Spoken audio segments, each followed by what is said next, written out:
Hello and welcome to Variety's Slice of Life, an Otaku Media podcast. As always, I am Anthony, and joining me today is the lovely Zach. Hello. And Jared is not here today. We are a bi-monthly podcast talking about games, anime, and a whole bunch of stuff. Today we're going to be talking about the first season of ReZero. You might be a little confused because this is not your regularly scheduled program. This is not Cowboy Dandy. This is in fact ReZero. We thought it would be better to do something more topical.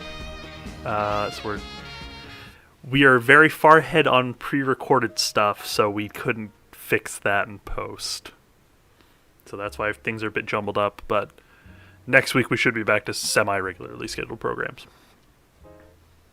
So, yeah. ReZero is a weird anime. It's made by the same people that made, what was it? The Saga of Tanya the Evil, oh my god. The one that I love so much, now I can't remember the name of. Konosuba? Yeah, Konosuba. I don't know why I couldn't remember Konosuba. Yeah. And then Overlord as well. Yeah, like the... What studio is that? Studio White Fox. Yeah. That's kind of how they were able to pull off the Isekai Quartet, is because they had the animation rights, like all of these isekais. Yeah, Isekai Quartet's a very unique idea, and I love it. The most popular isekai is they just have them all. It's like, They have a weird monopoly on isekais, but they do a good job, I will say. I was not entirely... I knew nothing about ReZero going in aside from Cat Trap and Rem, and that was it. I don't know why. I just slept on this anime, and I'm regretting that I did because I really enjoyed it. But yeah, so basic plot synopsis. Typical guy just suddenly gets transported to a magical world. Doesn't know what's going on. Runs into a half-elf girl who had something stolen from her, and he thinks that he knows who stole it. He goes to the place to try to confront who stole it, and then ends up getting killed. Finds out he can just be kind of born again. He has like save points. And so he goes back to the save point and he can redo that day or days depending. And it just leads into more and more insane and more complicated plots, but it's very weird like the main character is an interesting amalgamation of traits. Like he behaves very realistically, but also very not like a main character in a show. Yeah, 'cause I like how they don't like lean too hard into like one thing. Like he's not this like awesome like chivalrous guy who just like who wants to help everybody. Like, but he's also like not like he's not completely in it for other people, and he's not completely in it for himself either. His motivations are kind of sporadic and just kind of whatever seems to fit the bill at that moment. As like he does care about people, like you can definitely see he cares about, like Amelia and the townspeople, but in the same vein he kind of has his own self-interests prioritized as well. But it's not like, Kamina levels, where it's like... Kamina's the main guy of Konosuba, right? Kazuma, I'm sorry. Who the fuck is Kamina? Fucking girl Laga. Oh, fuck, yeah. Oops. Whoa, Simone, I'm in an isekai! That's crazy, bro! That's where he went. He didn't die, he just got transferred. I'd watch that. No, but like... Kazuma's like super self-centered and is only in it for himself and all that. But like, our main guy Subaru which is a weird name, but Subaru's just kind of in it for the adventure, question mark? Yeah, I remember me and Jared were talking about it a little bit, and he was just saying that he loves Subaru's like more like Subaru's like how much he's into it, where he's just like other isekais, the person will be like confused and they want to go back home or whatever. Subaru's just like so into it to the point that he's annoyed that things aren't exactly how he like wants them. Like when things aren't like exactly like what you've seen in like anime, he's like, no, that's not right. Yeah, and he never once mentions wanting to go home. Like, it's a very interesting take on this kind of character. But also, like, the weirdest part about, like, I've seen far more isekais than I'd like to admit, considering it's probably one of my least favorite genres. I can't help myself. It's like I spoil myself with these terrible animes just to see if they'll be good or not. But it's definitely one of the most unique, like, getting to the world things I've seen, because I've seen deaths, I've seen weird transportations. I've never seen a guy just blink and he's there. Yeah, that was weird, and there's like no explanation about it either. He's just suddenly in this world. Do you know if that ever gets explained in like the manga or the next season or whatever? Like, I'm assuming it will, but I don't know. I've been reading up. I haven't read the light novel itself, but I've been reading the wiki here and there, and I haven't really stumbled across why he's in the world. It's very peculiar, and I don't hate it. It's just the show starts with him buying groceries and walking outside, and then he looks at his cell phone, then looks up, and he's in the other world. Like, that is probably the quickest jump. Like, Konosuba gave him a death, and then he's like, yeah, he's here, but no. He just teleports this fucking world. Now I wonder if there's like a counterpart in his world from there. And I don't know, because it's also weird because there are other characters that are, from that world that got isekai'd, like the one-armed dude. Yeah. So, I don't know. Maybe it has something to do with the witch.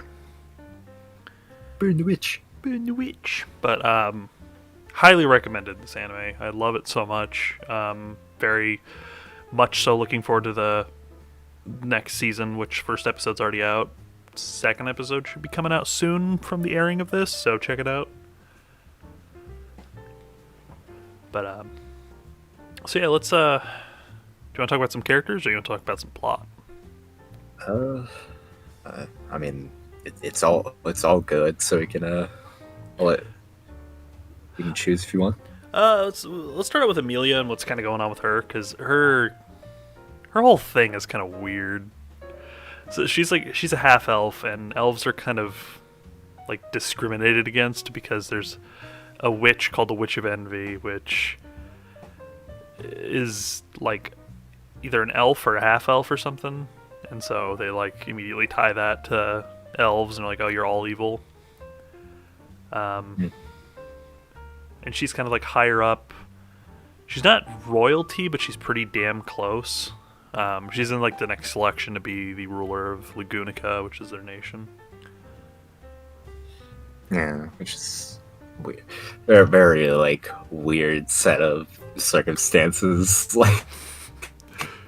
Yeah. I don't know. It gets good.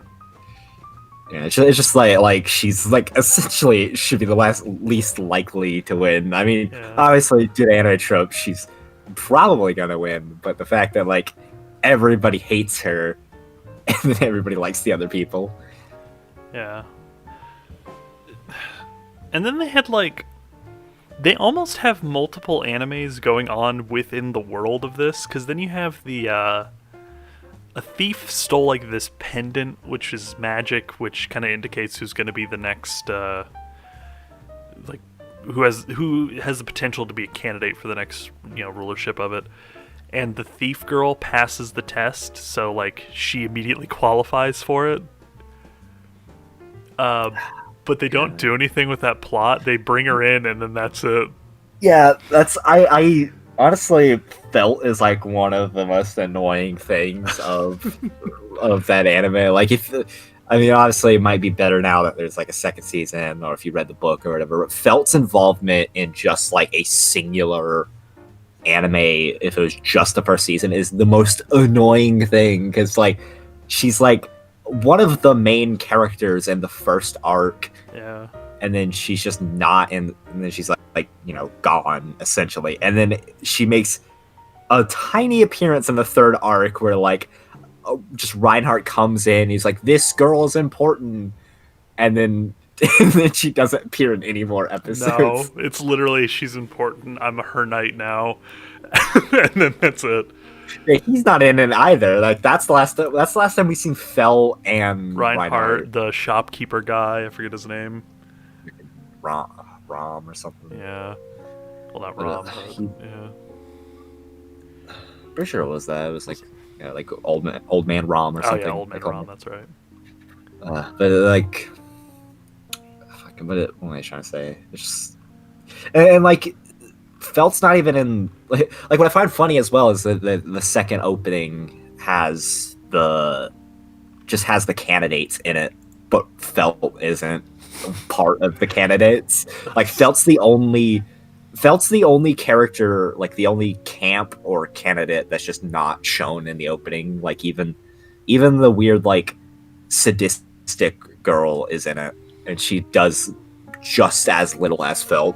Yeah. We are some notable information. We are talking about the one released in 2016, not the one that was released like a year ago. Because there was a director's cut, which added some stuff that they cut out because of reasons. It's like a 2-minute scene. Like that's really all they add. It's mostly just animation changes. I checked it out on the differences. It's like they extended a lot of scenes to make like more pauses and like dialogue and some like a little bit of CGI tweaking, which some of it for the better, some of it for the worse. And so some of the CGI towards the end was a little jank. Like I was looking at the differences online. They CGI'd the whale, and I was like, "Don't CGI the whale, no." Oh, that's dumb. He looks so cool. Yeah, like that's my one thing with ReZero is that the CGI is hilariously bad. Yeah, like when the dragon cart was going down the hill, that was just that didn't look good. Yeah, and then the wolf riders, the wolves just look jank as heck.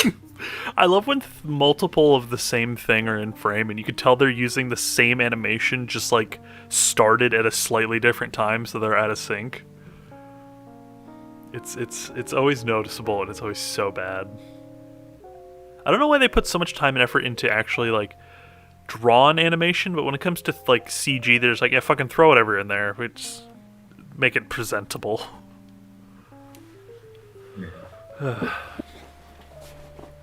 But so yeah, that I thought for sure that Felt would be part of the main cast.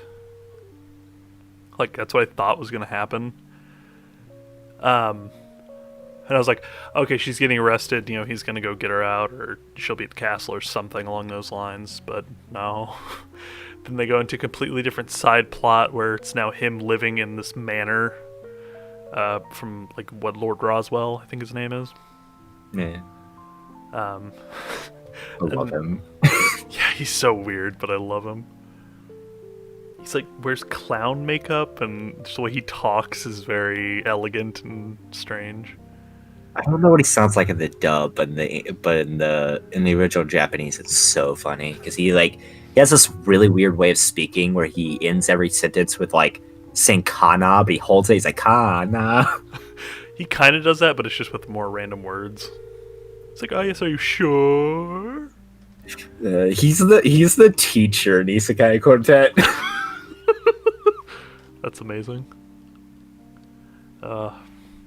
So his whole thing was weird. Like when he was healing or putting energy into Ram, which that whole thing of her just sitting on his lap was kind of weird, but whatever. Like when he just made the offhanded comment of, "Ah, yes, this will further my goal of killing the dragon," and then they don't talk about that again. Like there's so much setup for just random shit. I don't really know anything. Just like Roswell's like not really much of a very well explained character. Like he has so much going on that like we don't know. Like he he for some reason has Rim, Ram, Amelia, and Beatrice all in his manor for some reason. Like these are all like strong, important people that he just has around living in his mansion for some reason. Yeah. Like he really shouldn't have like a lot of connections to these characters, but he just has them here some reason. And then in the third arc, he's just gone. Like he just disappears during the most important parts. Yeah, like they reference him, but he's never doing anything important. And especially considering how strong he is, you think he'd be a great ally when it comes to fighting. So, yeah. Also, I looked at a picture from the light novel, and a character that they reveal at some point is his mother, and his mother looks exactly the same. Oh my god. Like they look like the same person. I'm so excited. It sounds horrible. So it's really weird because like, you know, he ends up working in the mansion, and which was weird that he just decided, yeah, hire me here. And then it, like, for a very tiny amount, became this weird thriller thing where it's like he gets killed at night at some point, and he has to figure out why. And then, like, you know, he thinks that he gets murdered, but that's not the case. He got bit by something, and it drains his mana at night, which is like his life force. And so that was like a whole weird, like, murder, like not a murder mystery, but just like a mystery thing on finding out how to stop this. But then he also had to like convince Rem and Ram that he wasn't a spy, so they wouldn't kill him immediately. Because that reveal of Rem was the one that was trying to kill him. That was a cool twist. Rem was the one that was killing him, because it wasn't the dog every time. It was Rem doing it, because Rem has the ability to sense the weird witch miasma that comes from Subaru. Well, no, when the first time he died in his sleep, that was the dog. Was it? Yeah, it was, or at least it was implied, because he just woke up in a different circumstance. But the night that he got his head smashed in, which you just saw an eyeball fly off screen, I was like, oh shit. Yeah, that was Rem.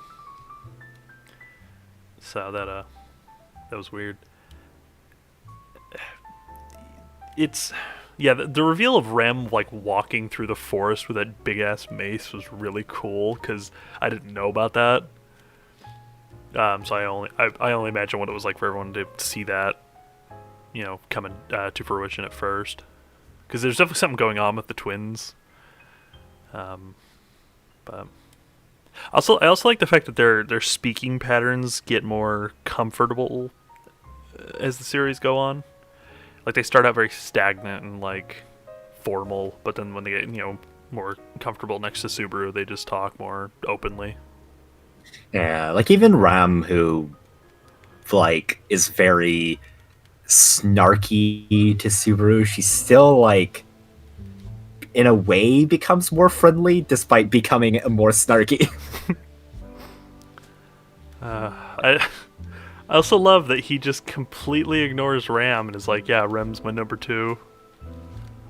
He even says at some point, because I think what's her face, the green-haired candidate, Krush, yeah. She says something like, oh, you should come live in my manor. And he says, "No, sorry, my heart's number 1 and number 2 spots are already taken." I'm like, man, that's kind of a dick move. You're just like, oh yeah, no, if Amelia doesn't work out, I always got Rem on standby.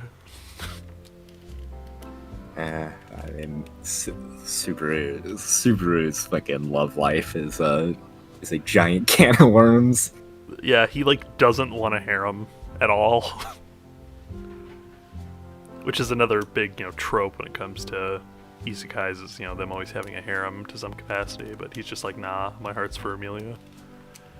Which he goes like simp, and then he goes super simp to like, that scene made me uncomfortable levels. And then he kind of tones it back to being like, alright, maybe I shouldn't be, an asshole.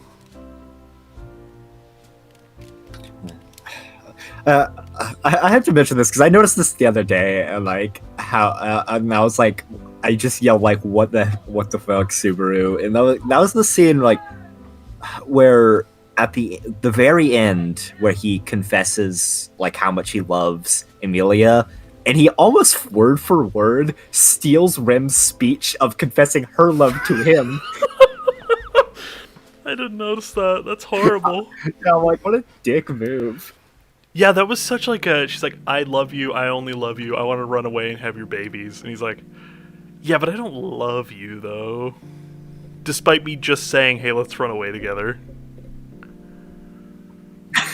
yeah, I love that. It was like we'll be together forever. Let's go away, and then she's like, well, maybe we shouldn't do that, but we can still be together. It's like, nah, but I don't want to be together. I also love how in that moment he just completely gives up and is like, yeah, Emilia and the entire town's gonna die. Let's just go fucking live my life somewhere. I love that's another thing. I was like, I love how, like we were talking about earlier, like you mentioned earlier, how real Subaru is, and it's just like I love that part of the story where Subaru just like mentally snaps in one loop and then just gives up in another.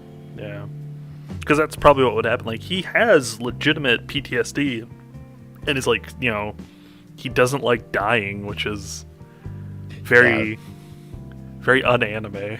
Yeah, that's another thing I was going to mention, is like anything that, like, I love the fact that his power is that he dies and he can go back, but he doesn't like exploit it because dying is awful.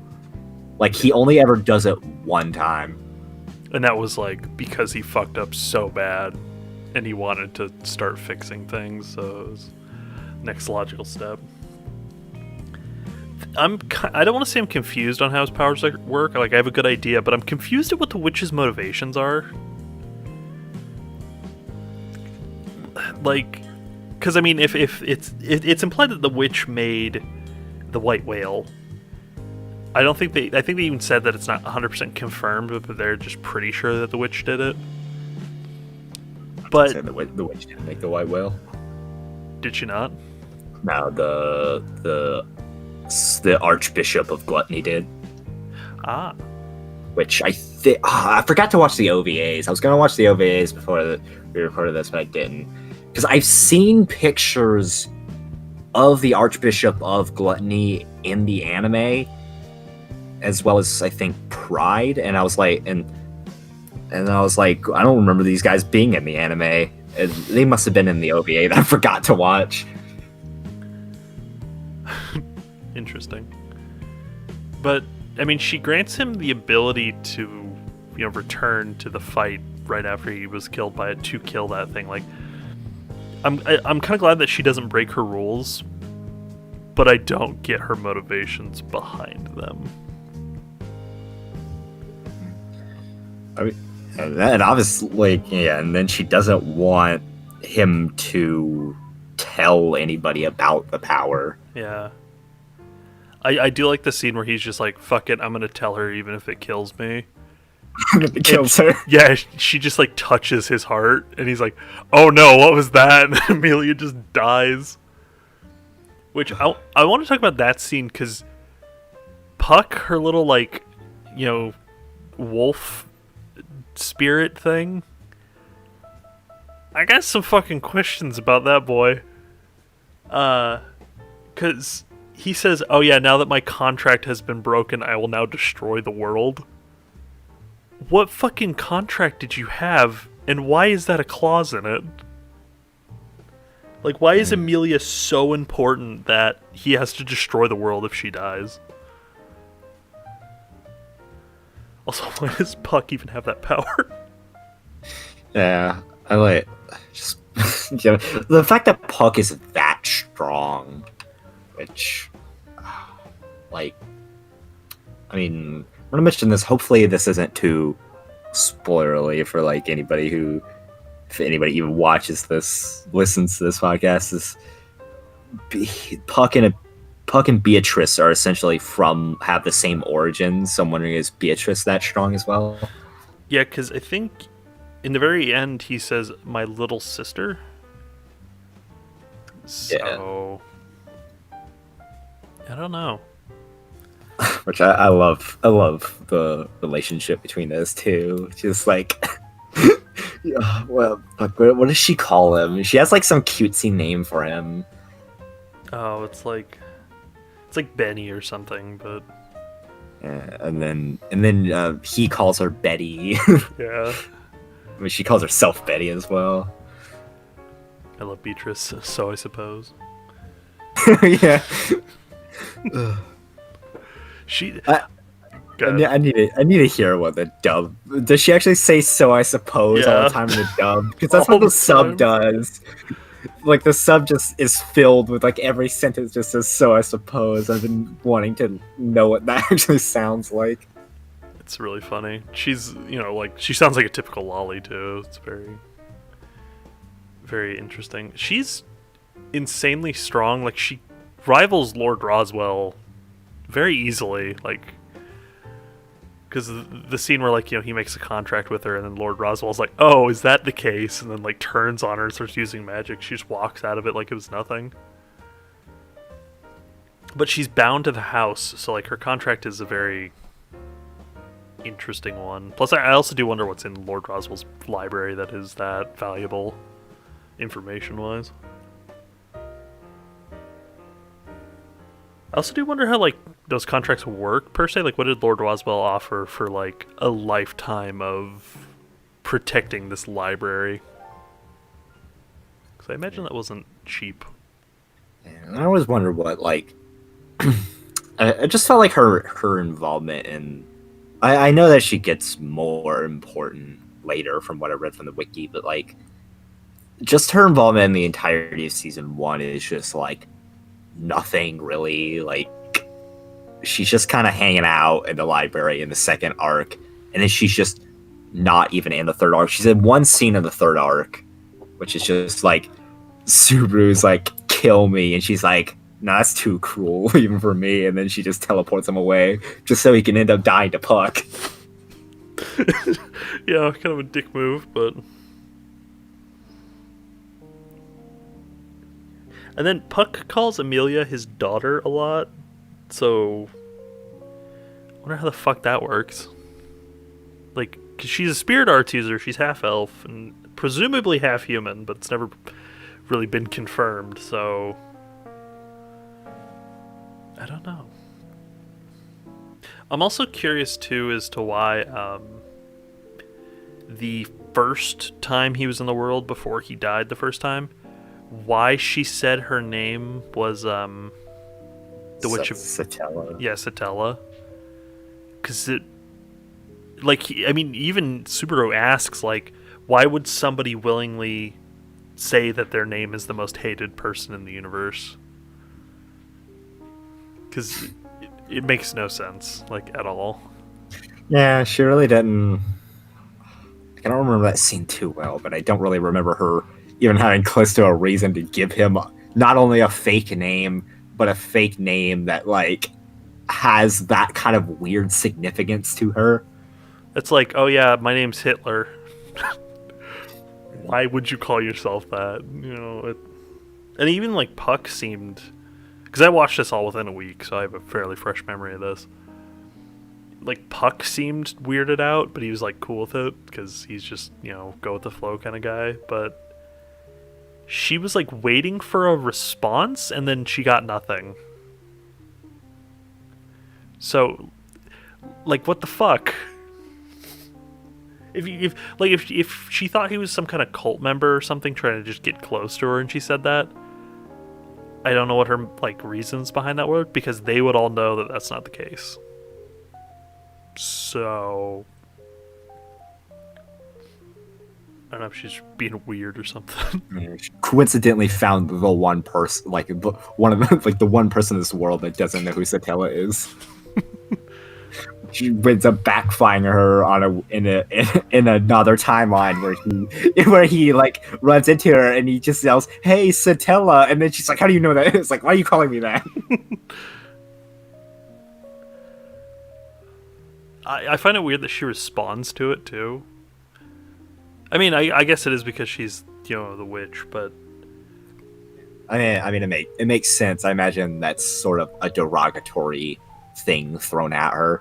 yeah, still weird. So yeah, so the first half of the story is just them kind of like the royal selection BS. Then the second half of the first season is like a weird, like, horror anime. Like, I don't know, the tone of the show jumps around between like playful to a love story to like horrible death murder, and it jumps around just so like loosely. I mean, the first and second arc are really good just for setting up so like we kind of get the feel of the show and how Return by Death works. Mm-hmm. Return to Death. I don't know whatever dumb name it is. I can use Return to Death too. Well, I love that the witch recognizes that as the name too. Yeah. Because if she didn't, that wouldn't work. That's another thing I really have to mention about his power, is that I love the fact that he creatively uses what is supposed to be a bad thing about the power. Yeah.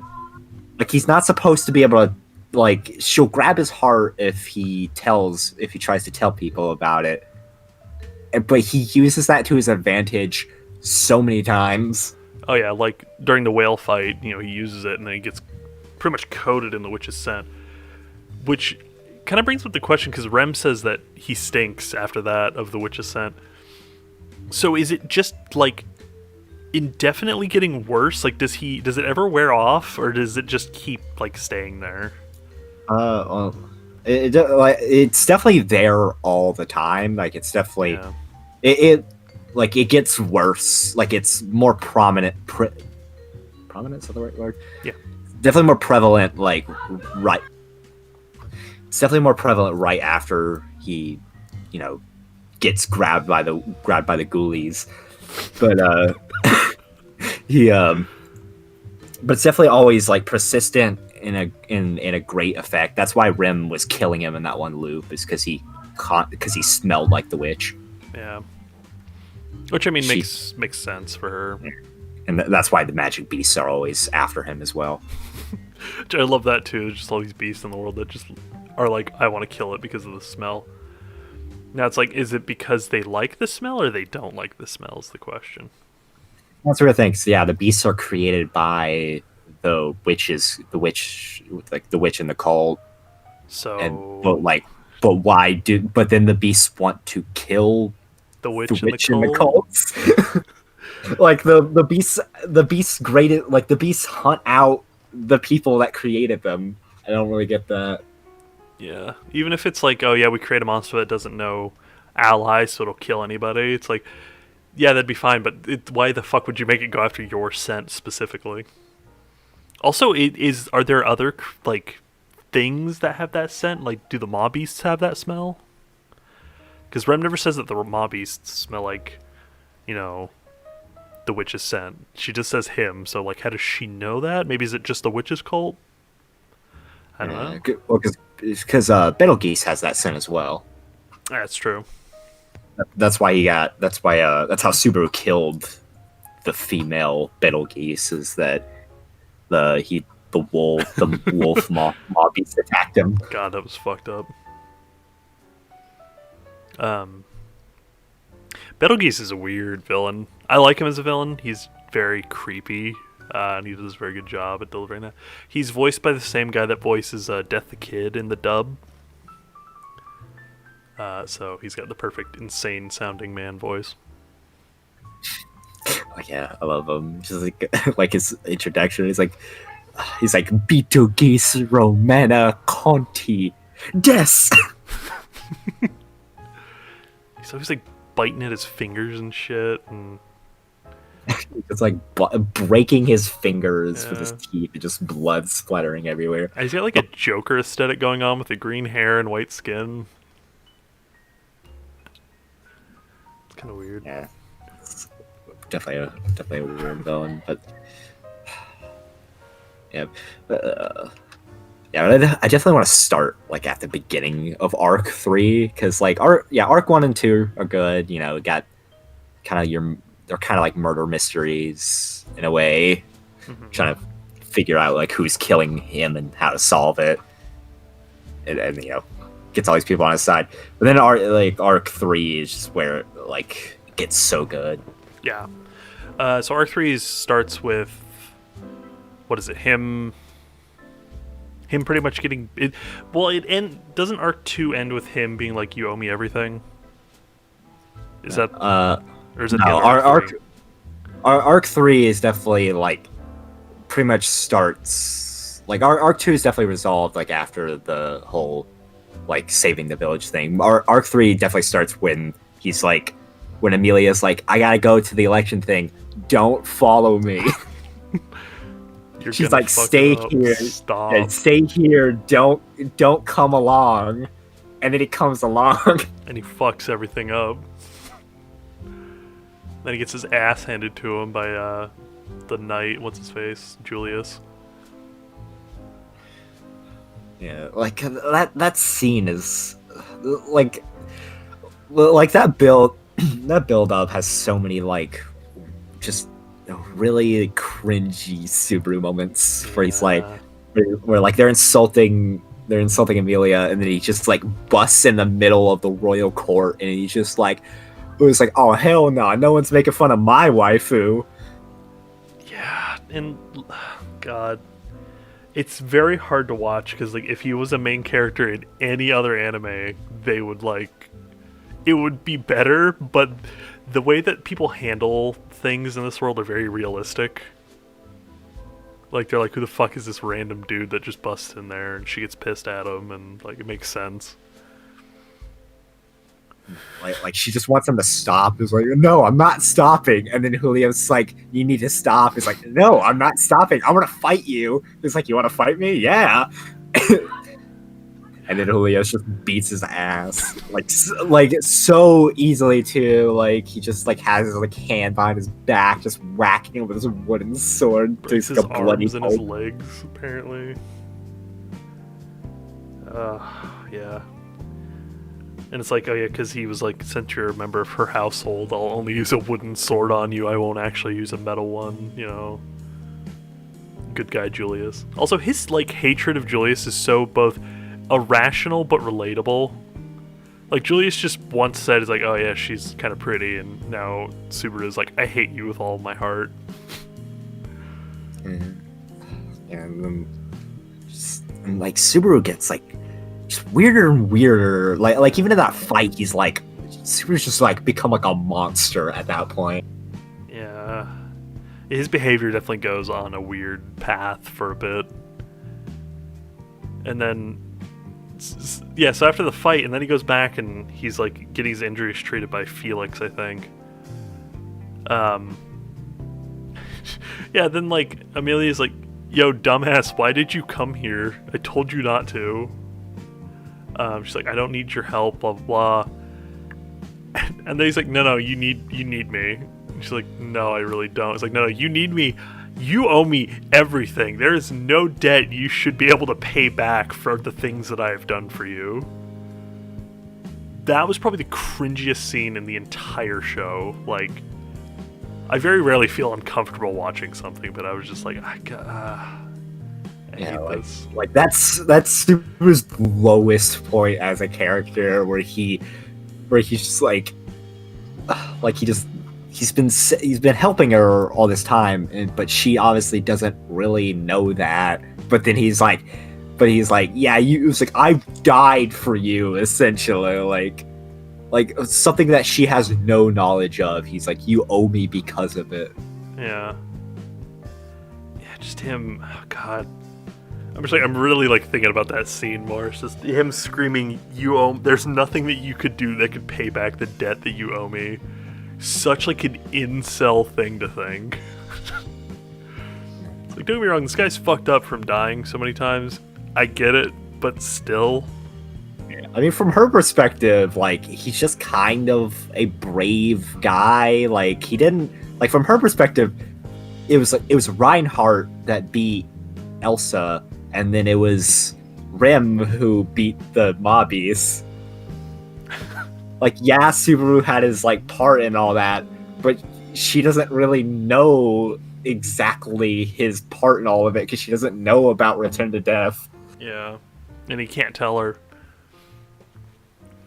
Which it...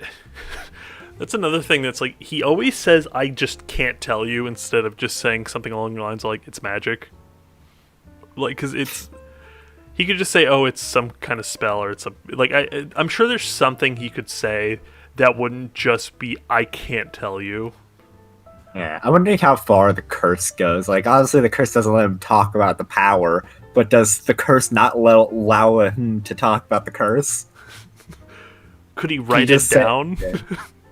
Yeah, can you just say that, like, it's like, yeah, if I try and tell you, the witch, the freaking witch of envy grabs my heart and almost kills me. What do you think? I smell like the witch. I got a curse on me, my dude. Yeah. And so Emilio banishes him to Crucia's house. Not really banished. She's just like, go get healed by Felix. We'll figure out what to do with you later. Don't come home. And then the witch's cult like goes and murders everyone in the town. And it's never stated if in the first timeline they get to Amelia, because that hallway is completely frozen, and there's a ton of dead bodies. And then Subaru freezes his leg off, falls over, and then freezes to death. Yeah, I guess we don't really know what happens, which I have to say that scene is so fucking good. Like that, like, because that's like the turning point, and you don't expect it either. You're like, everything's like kind of like a little bit somber, because like Subaru's like, dang, I'm gotta fight with my waifu. Things are pretty crap right now. And then they get to the village, and everybody's slaughtered in the most horrifying possible ways. Like it was like was it like Rim or whatever is like sitting outside the door of like the shed, and she's just dead. He opens up the shed, it's just a pile of like children bodies. It's so fucked. And it too is, they don't show you that right away of him like discovering the dead bodies. It literally is him opening up a door, looking inside somewhere, and then shutting it again, and doing that like 2 times until you see a dead body. And you're like, oh no. And then it just cuts to him finding more and more dead bodies as it's going on. So you're like, oh shit. Yeah, and then we like when he opens like a door, and like Ram and the one girl fall out, and then like he like checks the girl's eyes, like her eyes are just like bleeding. Yeah. Like blood is just coming from her like eye sockets. So he's just screaming as he discovers more and more stuff. Yeah. Also, why were they together? That was kind of weird. Felicia and Ram. Yeah, I don't really know. Like I don't really know why like Ram wasn't with the rest of the children, and just the kind of like separation is a little bit of a weird thing. Another one of the moments where it's just like that didn't get explained, and it was kind of a weird thing. Small side note: something that was weird was when in the second arc, when he was living in the household, like the final time, what's his face, the head of the household, he leaves, but he doesn't do that in any of the other timelines. And they never say where he goes or who he meets up with. He just leaves and then he comes back. And he doesn't do that in like the other times that, Subaru dies, so it's very interesting. I wonder if that has something to do with something in the future or if it's just some weird throwaway thing that they did. But yeah, getting back to the witch's cult thing. I think he runs into Petal Geese at some point in the forest. Not in this loop, because this loop is like he just discovers everything's dead, and then he dies like mysteriously from ice in the basement. Yeah. And then the second loop is when that's when he goes insane. Yeah. Also, I love how the checkpoints kind of have some consistency. Like, if he's standing in front of the dude's stand, for some reason it saves there. Yeah, I hope that's I hope that's explained at some point. If it's been explained in the light novel, like, I'm so curious. Like, I want to know, when does Return to Death save? Because it's not like a time-based thing. Because it always happens at like specific events, but the events aren't necessarily important. Because like it's like when he first wakes up in the household for the first time, that's a checkpoint. But also him just standing in front of the Apple stand at some random time where him and Ram went out shopping. Yeah, like the Apple stand guy is his save point twice. I love that guy. He's always just like, yo, you want to fucking buy something? Why are you standing here, you weirdo? Yeah, I love when like anytime like the loops where he's just like, or Subaru and Ram are just together, he's like, hey, break it up, not in front of my stand. Yeah, but like this, like right after like he just that horrific scene, just Subaru wakes up in front of the Apple stand, he just mentally snaps, like he just loses like all his sense of being. Yeah, I think he's like that until he dies again, or pretty close to it. Yeah, it's like it's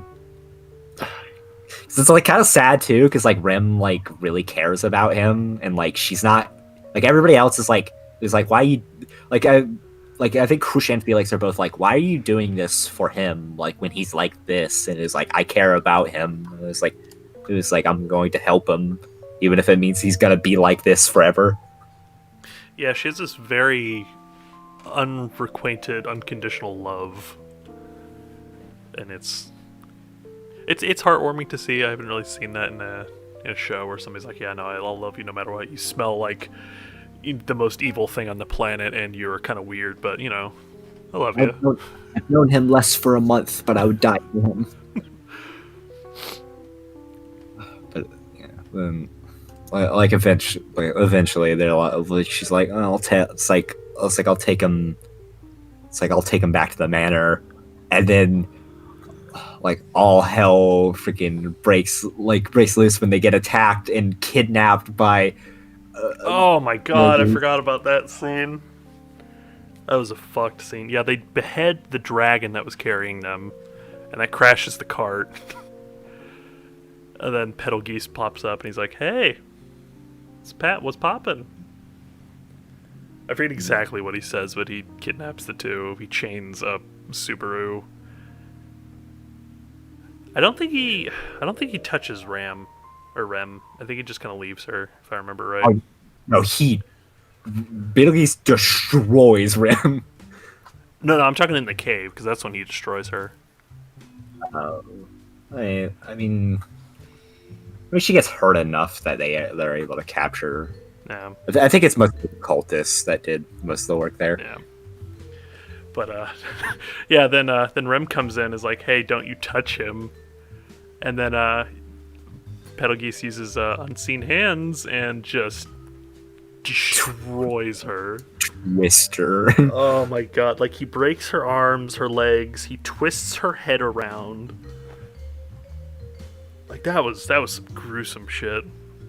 And I this scene where Petal Geese talks to Subaru is like really weird, because he's because he's just spouting all of this like stuff that we don't know yet, and then he's like really wise about certain things, like all the cultists, they can recognize the witch's scent, so they know that, so they think that Subaru is important. So like Betelgeuse's assumption is that Subaru is the new Archbishop of Pride. Yeah. So he's that's what he thinks, that he's the Archbishop of Pride. And then he's just like, and then he's also like, why are you faking being crazy? It's like, it was like, you don't act like a true madman. It's like, there's reason behind your madness. Yeah, that was kind of weird. I was like, is he faking it? Does Betelgeuse know something that we don't?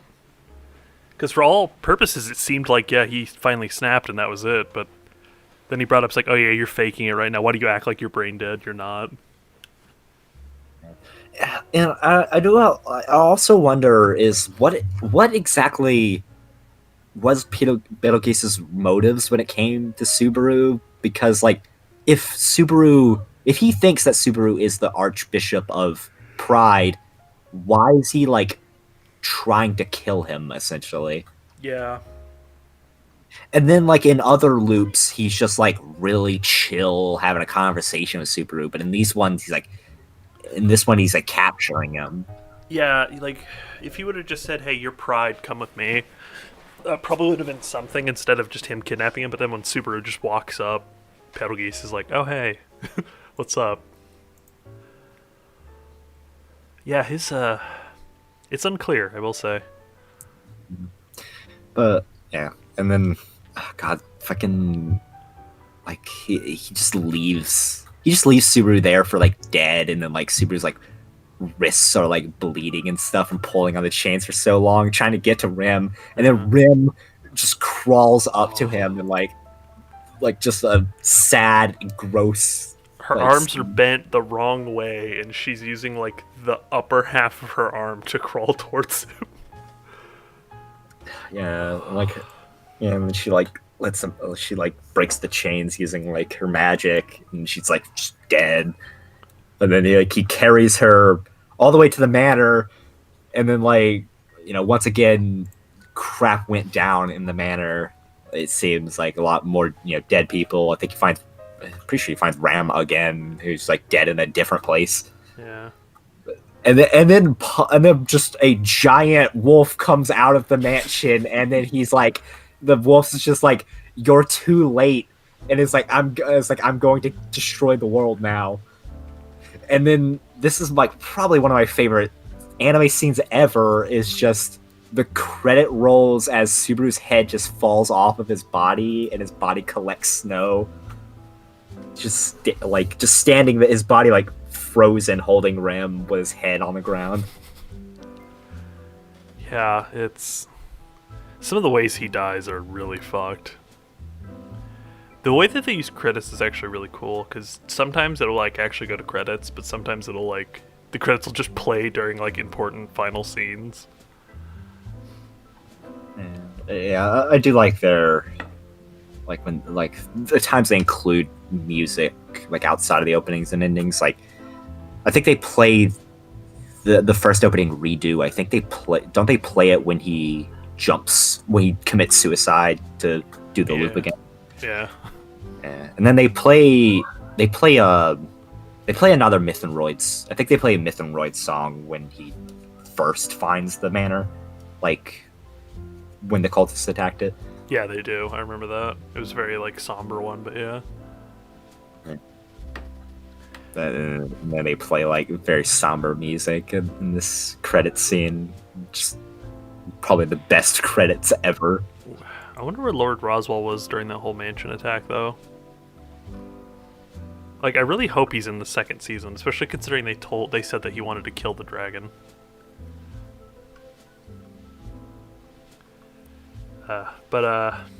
So he ends up dying again, and then he goes back to... He's pretty much back at What's-Her-Face's castle, and is like, hey, we should form an alliance, but he doesn't know what the fuck he's talking about, so he gets turned away by every head of the... every, like, major household that's in the area. Because he's just being an idiot and like trying to lick toes and shit. Yeah, it was I love what he's trying to get he's trying to get the camps on his side, but he doesn't like. But then like they don't really. He has nothing to offer them. Yeah. So like Krush doesn't care. Anastasia uses him in a great scene I love. Like I just love the Subaru's slow realization as he realizes that Anastasia has been exploiting him for information the whole time.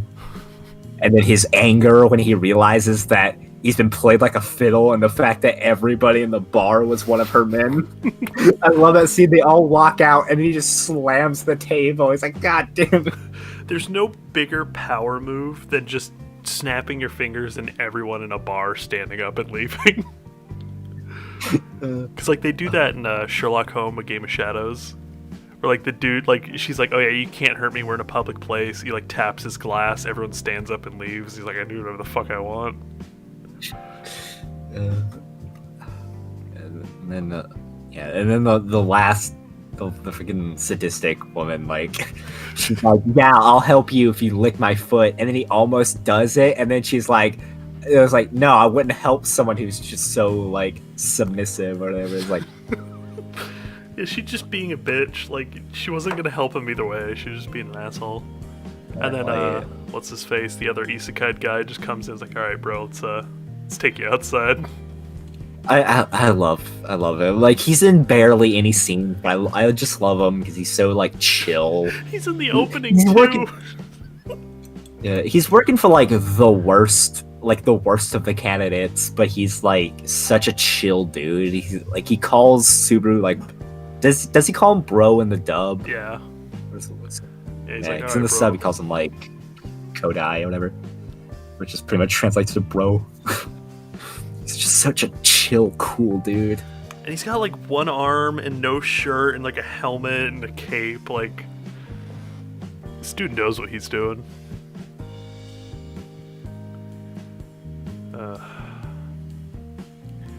Yeah. So. Fuck, his name's weird. I remember that. I don't remember what his name is, but I remember it being weird. But so he eventually dies again. I don't actually remember. No, he gets killed by the white whale. That's right. He doesn't get killed by the white whale. What happened? What? Don't remember. Oh yeah, I remember what happens in that loop now. They go to the manor. They get attacked by a giant flying white whale who just. They're riding in like a merchant caravan, and just everybody in the caravan dies. And then there's like in the Rim sacrifices herself so he can get through, so Subaru can keep going. And then like Mysterious, like the guy who's driving them, Otto, who I forgot. That's not even the first time they meet him. They meet Otto in a different loop. Yeah. Yeah, but then like. Otto keeps saying like weird things. It was like, what about the what happened to the cart next to us? I was like, there was no cart next to us. And then he's like, what about Ram? Who's Ram? The girl that was traveling us. There was nobody traveling with us. And then he's just like, he realized like, oh, the whale's a mobby, so the whale's after me. And then Otto's like, well, then you'll die. Then you have to die for me. And he kicks him. And then Otto kicks him off the thing, and like super like breaks so many of his bones. And it's weird because then they kind of drop that whole thing about people. Well, so he gets back to the mansion, and then he's like, oh, Ram, cool, is Rem here? And she's like, who the fuck is Rem? Then how does he die after that? That's when Amelia dies, and then Puck kills him in the forest. Ah, okay.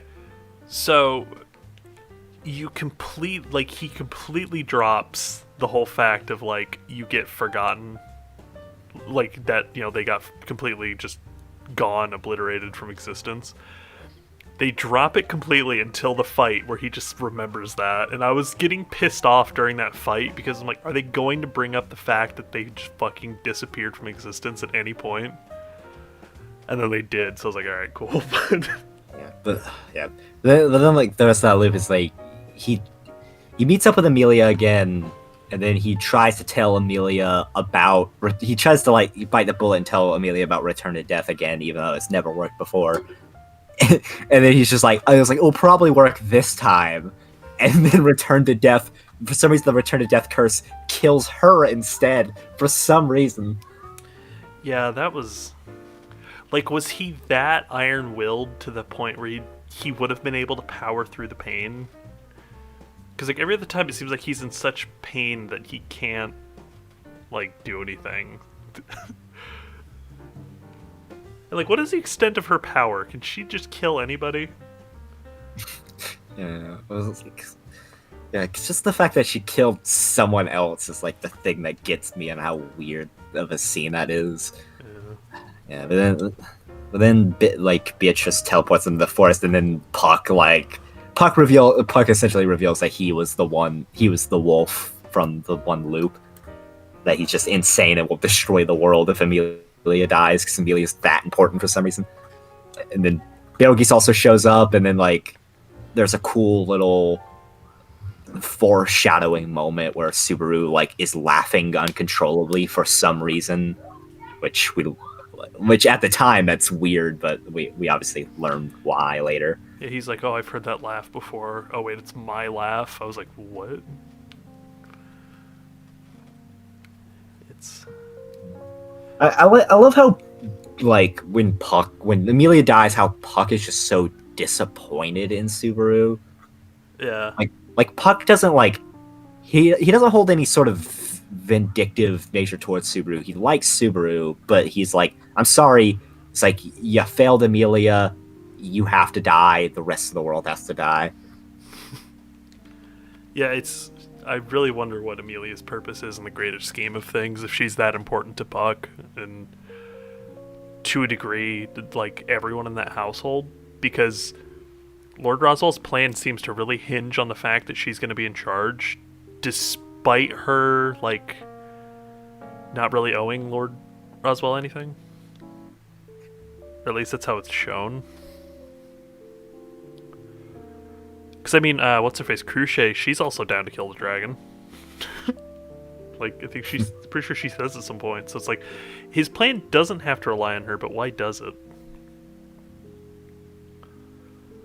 So it's like, oh, I got two weak ogres, a magic, like a freaking magic spirit in my library, and a elf who's running for the election.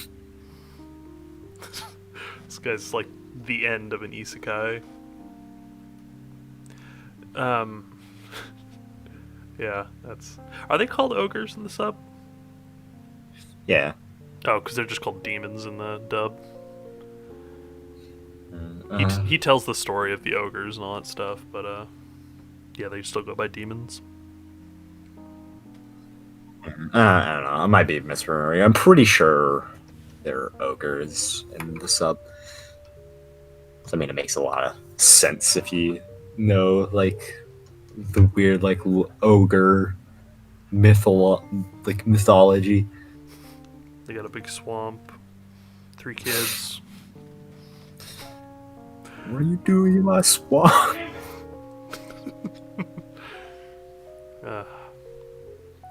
So then he comes back and he approaches Cruciate again, and he's like, hey, I need your help. Here's what I need.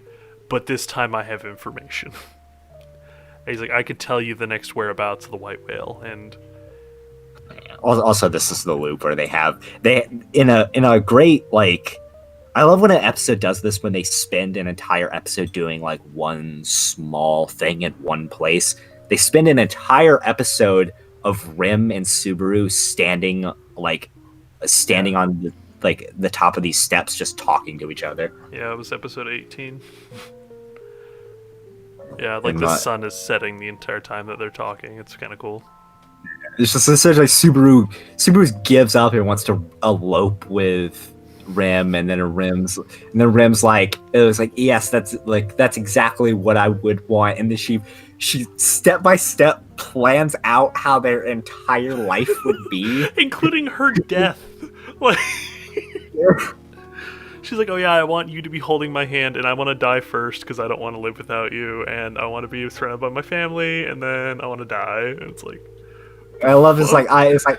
I just love like little things like it's like with the my knowledge is like I should easily be able to get a teaching job, but it's like you'll have to.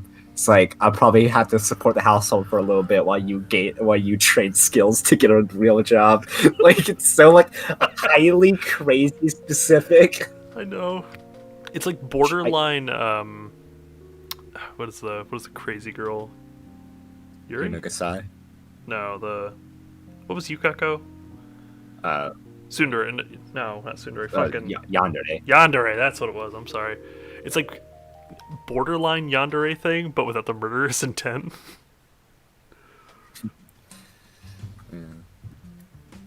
But yeah, like eventually she's like it was like yeah I love you, but not like this isn't the Subaru I love, and then she essentially confesses to him, and then even though Subaru just wanted to elope with her a seconds ago, he's just like now is like cool. I like Amelia though. Yeah, that was such a dick move. I was like, oh, okay, so is this where the love plot goes? Because we haven't seen Amelia in like 8 episodes. You don't see Amelia for like a long ass time. Yeah. And also, like, that reminds me of the first time he tries to get Krush on his side. Like, Krush realizes, like, Krush points out the fact that he never once said that he wants to help Amelia or whatever. Yeah. I thought that was. Go ahead. I just thought that was weird because isn't that exactly what he wanted to do? Like, what? Yeah, I mean, I think he was kind of phrasing it more so like so she would try to protect the village, but her as well, but he didn't want to say that because they're technically rivals, but I don't know, it was kind of weird. But then she says she can see the winds of truth. You know, when somebody's telling the truth, when somebody's lying.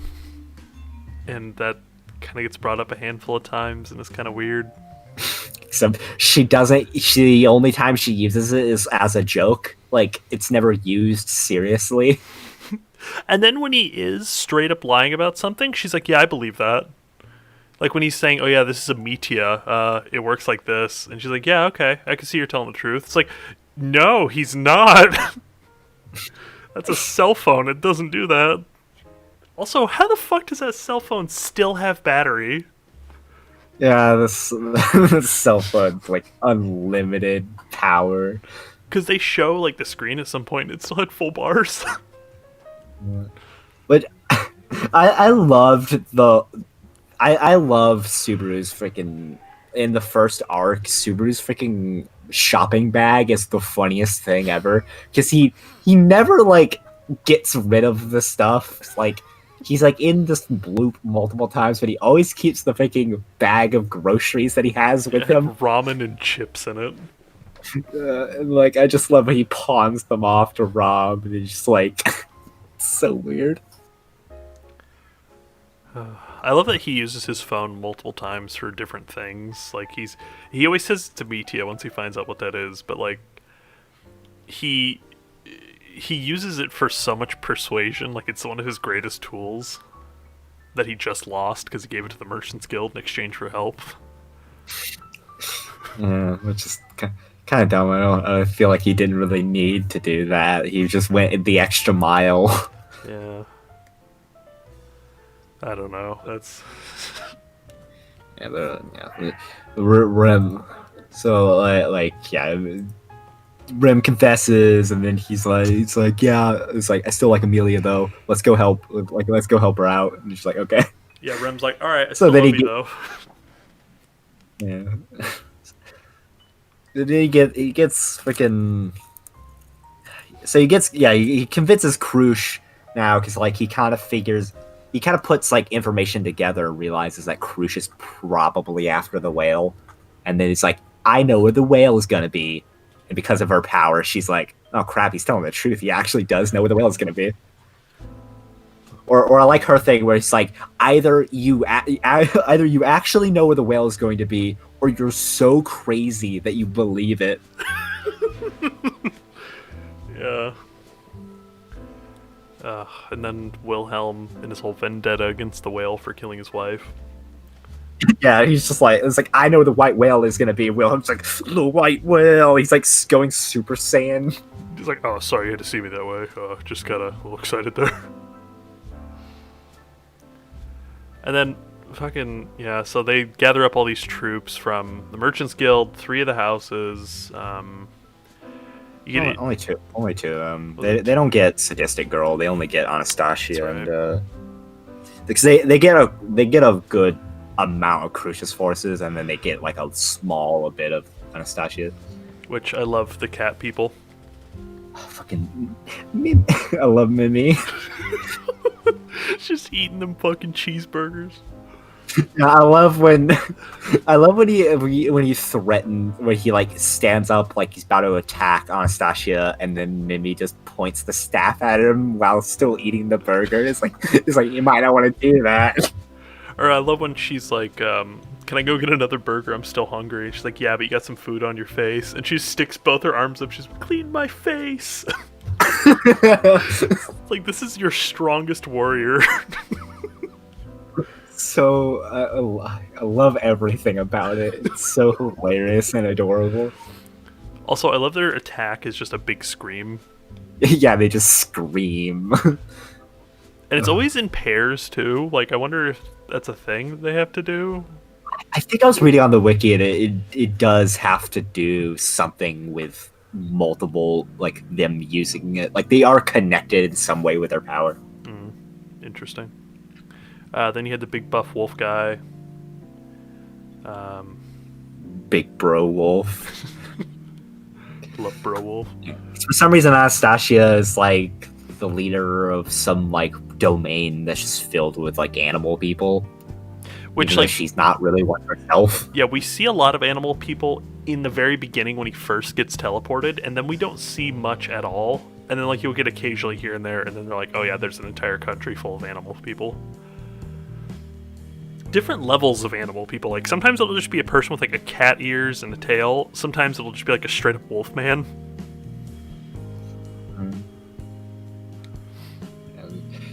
And then also, like, and they hook Subaru up with a ground dragon. That of course it's the anime trope of this is the hardest to control one, but it likes you. Yeah, I hate it. They said that. I was like, oh, of course it is. Yeah, it's like it's like this is the really unruly one, but it likes you. It seems. God, I was just like, all right, yeah, it's not going to come in handy. Like, I mean, it's not going to matter that that's the case, but. And they never explain why it likes him. It just likes him for some reason.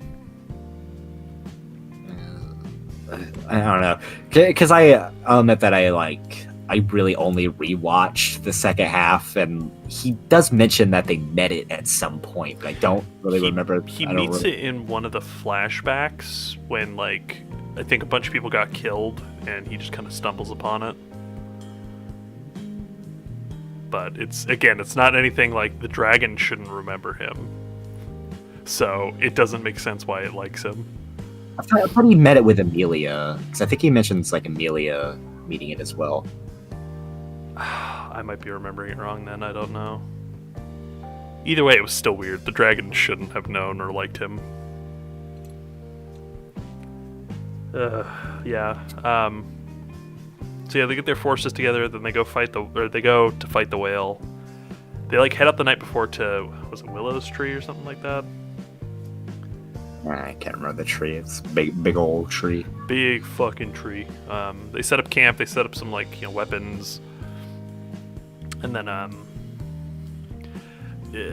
my favorite is they're all sitting there on their horses, and then his phone just starts, like, playing a ringtone. Yeah, from their perspective, that must have been insanely, like, weird. Because they, like, have, like, because, like, not only do they not know what a cell phone is and what it's capable of, from, like, their perspectives, like, even if it is a media, like, what is this media capable of? It's like, this media somehow tells Subaru, from their perspective, this media somehow tells Subaru where the white whale is going to be and when, but also, also has the ability to just make a sound when the white whale's gonna show up. Yeah, and like I love how the credits are playing while this is happening. So it's like the shitty ringtone, and then like everyone be like, "Oh my god, the whale's here!" And then it's just like a very shitty like 16-bit song. It's such a good scene though. Like I love it because it gets more and more distorted as the whale like Yeah. appears. Yeah. Oh, I love that. Also love how the whale just comes out of like the moon, more or less. Yeah, and everybody hesitates. Like everybody's like, "Oh crap, it's the whale!" Like the whale actually showed up. What do we do? And then Subaru's like, "Yeah, let's go." Him and Rim already rushed off on the freaking dragon. I like how Crucier, like, she'll stop, take a breath, and then like they show that every single time, where she'll like take a deep breath and then give like a big command to like her army. It's kind of an interesting little detail. But they start fighting it. They shoot off like a giant magic cannon that makes nighttime daytime, which I thought that was kind of cool. Yeah, I mean, yeah, it's interesting. So the entire fight's not at nighttime. Like they do end up just fighting in complete darkness at a point, but it's kind of the flare thing was kind of interesting. And then they use the magic cannons. They attack him. She has that sword of. Oh god, the dub called it like the sword that doesn't care the distance away you are, or something like that. Where it's just you swing it and it makes like an air slash and it heads towards you. It just sounds like an isekai title in itself. I become the wielder of a sword that doesn't care the distance you are from me. Pretty much. Yeah. And so they fight it. What's his face? Wilhelm cuts out the eye. Wilhelm's going ham on this fucking thing the entire time, by the way. I know. I love Wilhelm because the white whale killed Wilhelm's wife, and he is angry. And I love. He's so angry about the whale. Like he's been trying to kill the whale his entire majority of his life, like ever since his wife died. And then I love he just constantly keeps thanking Subaru in like a kind of like almost awkward way because he's like, "Thank you, Subaru, for giving me this chance. I owe you everything." And Subaru has no. The only reason Subaru is fighting the white whale in the first place, it's just a means to an end. Yeah. Because if he helps them kill the white whale, they'll help him kill the cult.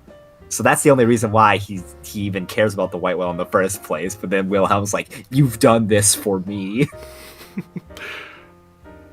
Yeah, I love how he's just like, I'm the main character of this scene, and he's just like, all right, you have fun with that little moment. But he has so many great moments. Like he just like slashes up it as he's running, and he carves the eye out. He almost stands horizontally on the whale to cut out the eye. He has like 6 swords too, and they're not like evenly distributed. It's like 4 on one side and then like 2 on the other. Oh god, it's so great. Yeah, he cuts out the eye, jumps on the ground, and then like holds the eyeball up to the whale, be like, "Look what I got," and then cuts the fin off as he's falling. And then the whale just suddenly spawns 2 more of itself, which it's never said in the dub, at least, but like I'm assuming it is that like for every part that gets cut off, he can kind of make a false body out of it. No, I think I can just do that. If so, then it was weird that he cut off 2 things and 2 things appeared then. I love the whale fight. It's like 2 full episodes, and it's the greatest like anime fight scene I've ever seen. Like because it's just like almost like Monster Hunter, or I love it. Just like this entire army of people fighting this like one enemy. It's so many great moments happen. Like it's like Wilhelm gets eaten at some point. It starts using its ability to make people like forget. So there's like this thing where like they have a contingency to like kind of list down who gets wiped out of existence by the whale, but obviously they still don't completely know. Yeah, they just have like a basic idea. Yeah, like they know how many people they've lost, but they don't really know who they lost. It's like we can't give them funerals. Which, yeah, that's fucked. because like I'm sitting there like thinking it's like imagine you it's a father and a stay-at-home wife and kid, and the father just gets erased from existence. Like, how does that work for the wife? Is she like, oh yeah, where's my passive income coming from? I don't have it anymore. Like, there'd definitely be some knowledge. It's like, oh, obviously somebody you married is gone now. Yeah, I'll admit that One Piece did the same thing at one point, where it's just like kind of like this like weird thing of like the husband doesn't exist anymore, but where did the kid come from then? Oh, real quick, just because I found this out yesterday, I'm gonna cut this out. But I didn't realize Pound was so fucking tall. Oh yeah, he is so ridiculously big that 7 meters. when the Straw Hats first found him, he was buried up to his neck in the dirt. They thought he was a giant. It's just that his head is really big. Yeah. But anyways, I just wanted to say that I finally saw a comparison of him to Big Mom. I was like, oh my god. It's ridiculous. Anyways, yeah, that the white whale, and the white whale's design's really cool too. It's got like the giant halo thing above it. I don't really know what because they never get a really good look at it. It's just like a big circle. It seems magical in some capacity. Yeah, the fight keeps like has like a lot of like twists and turns. Like obviously like they kind of seem like they have the upper advantage at first with like shooting all his cans and stuff. And Super's like, yeah, we got it. And then it's like and then like some character points out, it's like, no, all of those attacks were supposed to ground it, and it's still not grounded. And then it makes its lackeys, goes up into the air and just kind of watches. And then like, yeah, people are getting messed up. Like the freaking wolf bro gets out of commission at some point, even after pulling off some slick moves. Mm-hmm. So he does some cool stuff. Oh man, Wilhelm gets eat. Yeah, I was about to say the scene where Wilhelm's like falling down towards Wolfbro, and then he just uses the side of his sword to launch Wilhelm back at the whale. Oh, I forgot about that. That's so cool. So hype. Oh, I was like, where's this going? Where's this going? Yeah, it's going where it should. And then I love the scene where Wilhelm gets eaten by the whale. It's so like almost kind of like a little bit sad for a moment, because like he's also getting eaten with a flower, which is important. Yeah, because of his wife's connection with flowers. So he's like just a giant mound of dirt and then a little flower. And it's Cruchet says, "Oh, what happened to Wilhelm?" And he goes, "Oh, good. Like it's good to hear that name still. That means that he's not dead yet." So that's kind of like a cool thing. It's like as long as somebody remembers his name, they still have a chance of getting him. He just cuts his way out of it. Yeah, I love it. It's like they hit the back, like they hit the back of the whale, and then he just like climbs out. It's like Wilhelm is so fucking cool. And fucking little Lolly and her brother are like screaming and doing scream attacks. I love the fact that she has the brothers as well. Yeah, they're nothing like her. They're both like down to earth, grounded like normal people, and she's just like, ooh woo, buy me a cheeseburger. I would like cheeseburger. Yeah, and then I have to say, Wilhelm is my favorite character in the whole anime. Yeah, and like just his backstory and all that, like, because we get to know his whole like life story, essentially, and then he's the one who ends up like, eventually they beat the whale. Super's pulling some cool stuff by like leading the whale by using the curse. Mm-hmm. Which I have to say, one of my favorite moments in the whole fight is Subaru. I forget what exactly he does. I think he gets on the whale at a point, and then he falls back down, and Rim catches him, and she says, "Thanks for the meal." And then he's just like, "What are you talking about? Stop!" Like it's so like out of character for Rim, but it's so hilarious. In the middle of like this life or death situation, she's just perving out essentially. Then also it's like, how do I smell? You smell awful. Good. Didn't have to be mean like that, but good. Oh yeah, it's like you didn't have to say it so rude. Oh. But oh man, the way that so like the whale's coming down because Subaru jumped off the front of it, and earlier he made like a deal. We didn't hear what it was, but he made like a deal with Cruchet, and she's like, "This is either gonna work or you're actually insane."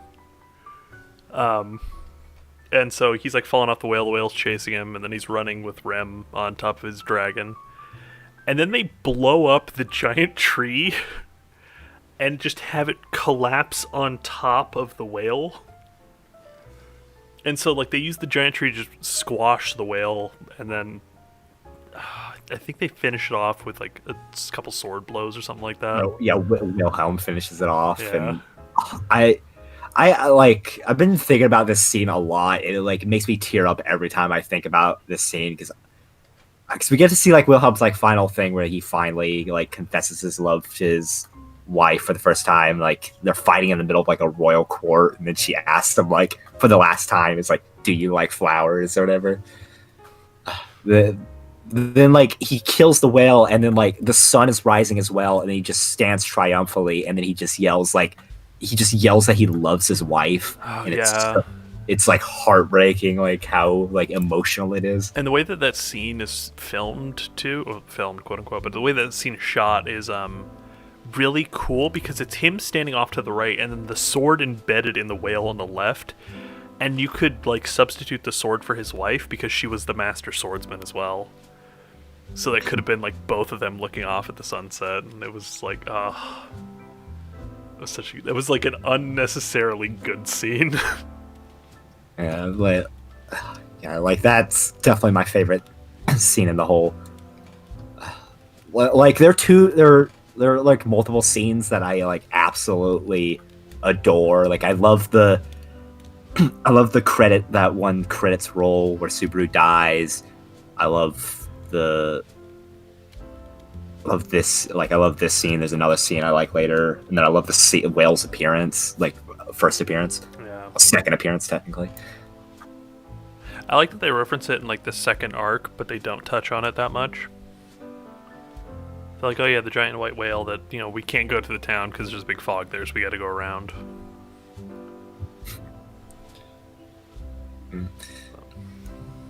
And I love that like they definitely give Wilhelm the glory of it. Like Crucius ship says like Wilhelm slayed the whale.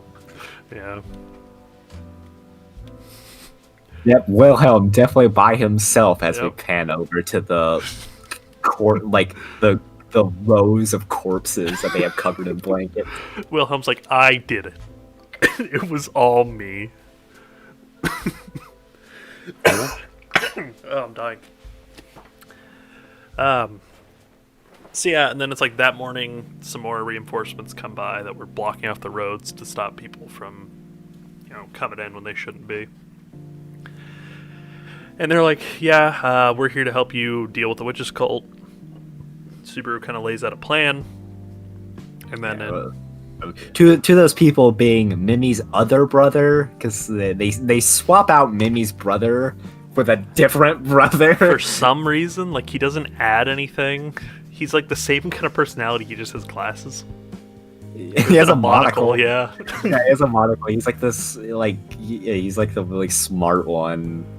And then Julio Julius shows up as well, and then like Subaru's like, you.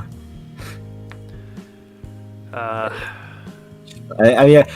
find it like weird for like the all those guys though. It's like literally they went from one battle to the next. Like they fought essentially two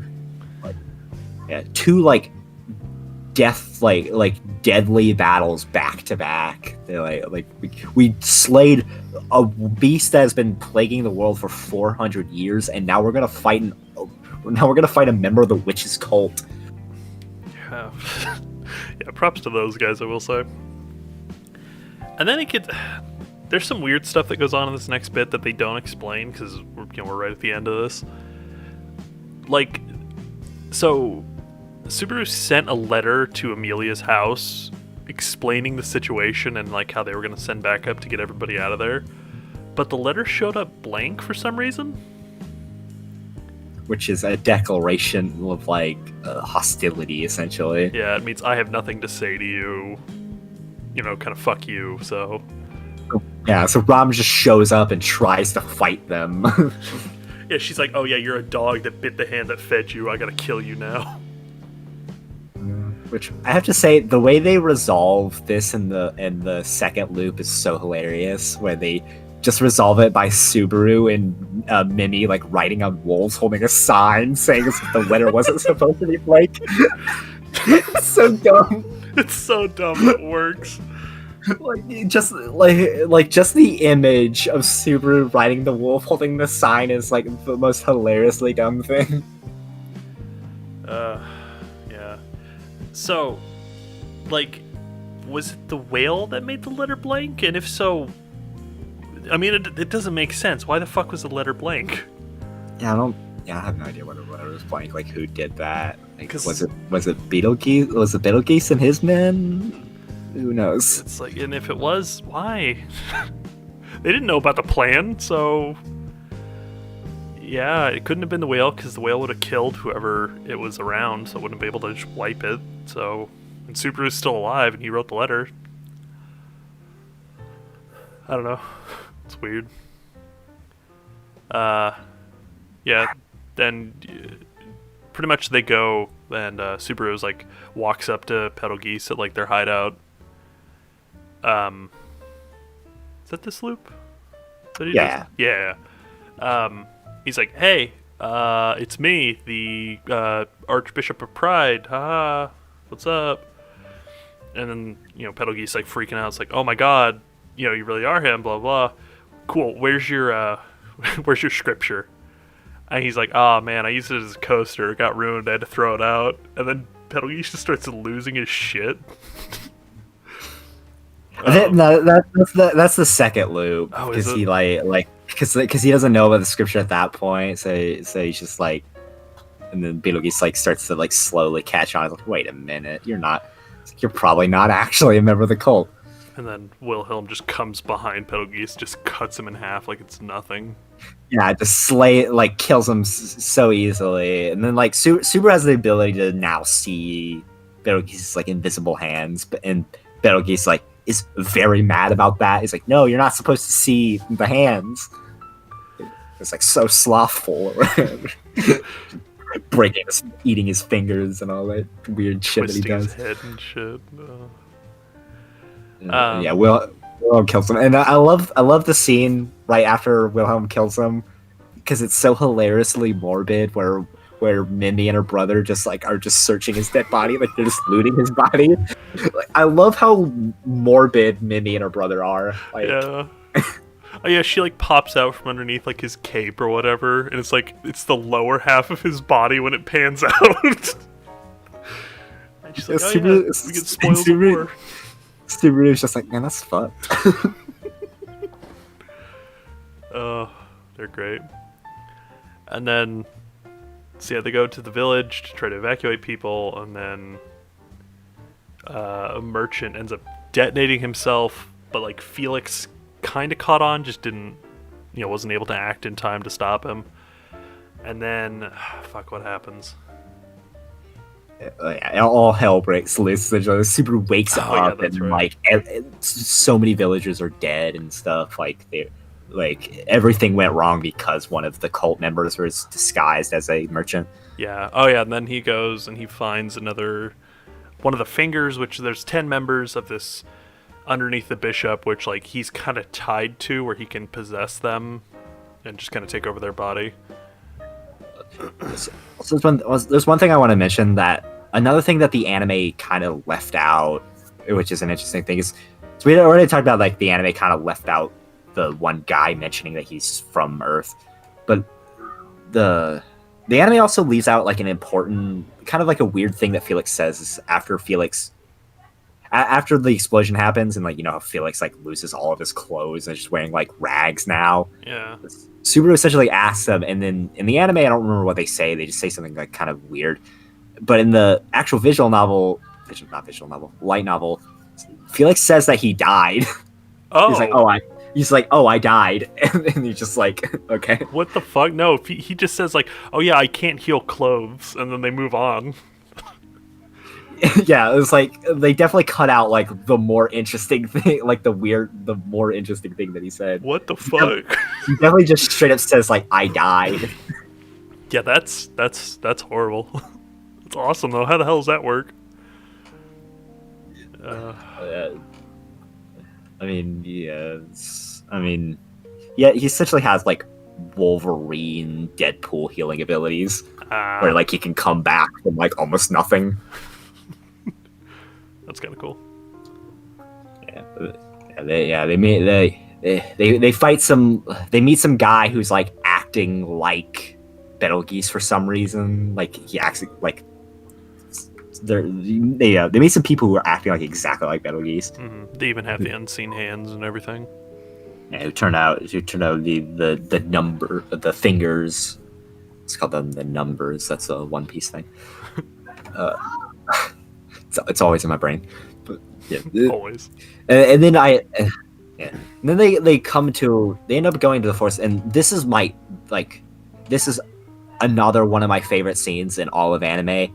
Is the scene where they kill one of the fingers, and Betelgeuse possesses Subaru, and Subaru asks Julius and Felix to kill him, which we kind of glossed over. That is that Julius and Subaru slowly started liking each other now.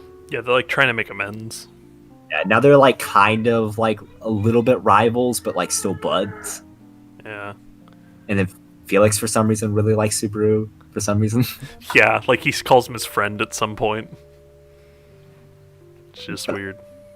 Yeah, this is one of my favorite scenes because it was so like sad and heartbreaking. It's like Subaru's like getting possessed, and he's like, "Kill me," and then like Julius is like, "No, I don't want to do that." It's like you're my friend, and then Felix like is crying, and he like mind crushes Subaru. Like, I don't know what he does. They never explain what he did. Yeah. It doesn't kill Subaru, but it hurt him. And then Julius is like, Felix, why are you doing that? And then he's just like, oh, no one else will do it. It's like, this is what Subaru wants, or in the anime, in the Japanese calls it like super cute or whatever. I love how Felix always talks in like that cutesy cat voice. Even like when he's crying and like, I have to kill my friend right now. Obviously he doesn't say that, but like it's the vibe that I got. I was like, oh my god. Yeah, in the Japanese, he calls like Subaru like Subaru-kun or whatever, like this really cutesy like nickname, and he says it in that moment as well. And then like Julius is like, it's like I can't. It's like because of this, like Felix had to do such a horrible thing or whatever. Because Felix is like, I had to use my magic to hurt someone, like the magic I devoted to Krush. It's like Felix is crying, Julius like kind of sad as well, and then he just like puts Subaru down. Yeah, and then he comes back at the meeting just before they went to go deal with the witch's cult. And he brings up the point of like, hey, do you think he has magic that might be able to do this? And they're like, yeah, it's probably connected to the fingers. And he's like, okay, I have a feling he could possess me too. What do we do about that? Yeah, that's my favorite, is that everybody, like, when he explains the fingers thing, everybody like realize, like, understands, like, oh, if we just kill all the fingers, the problems, we just have to kill Betelgeuse and all the fingers. No problem. It's like, makes sense. And then Subaru's like, yeah, one more thing. He could probably possess me too. Yeah, he never gives like reason behind that. He's just like, yeah, it probably is gonna happen. Also, just a side note, Rim is just kind of benched, like, because Rim I guess got kind of hurt during the whale fight, so she just kind of gets benched for the rest of the rest of the season. It's kind of weird because they don't really show her getting hurt. She's just like, oh, I can still fight, and then she kind of like almost passes out. Despite like Felix being right there, and I don't know. So then they kind of do the same plan, but this time they kill the merchant that was like disguised, or the one of the fingers that was disguised as merchant. They kill a bunch of the other ones. Then they pretty much chase Petalgeese away from where he was because he like started running. Where he made a giant hand and then started like flying on it. But like people just see him like balled up, Yeah, flying through the air. that's my favorite reaction. Is like certain characters just like reacting like Mimi's like, what the heck? That's creepy. And then they get him to they get him to the area where Subaru killed himself. Which is it because Julius was there, or like I don't know. It was kind of weird. And then Julius jumps off a cliff. It's like, hey, I'm here now. And then Julius uses Subaru's eyes to see the unseen hands and fights through his eyes, which is kind of a cool scene. Ends up killing Petalgeese after a bit, but Petalgeese still possesses Subaru again. And so Subaru's like, oh, don't worry, I got this. And then he says, I can use re-death too, or death, what the fuck, whatever, he's like, I can use his death too. And then it cuts to like this weird misty world where Petalgeese is in there, and then like you can kind of see the witch, and she just like, no, you shouldn't be here, and then just pushes him out. Also, I don't know what this sounds like in the dub. Like, I imagine they probably didn't pull it off as well. In the sub, the scene where Betelgeuse sees the witch is the funniest thing because he makes the most high-pitched happy squeal. He does it too in the dub. It was so funny. Yeah, he just makes like this ungodly high-pitched squeal, and then like his eyes start watering because he's so happy. Then she's just like, no, you're not the one, and then she just bats him out of Subaru's body.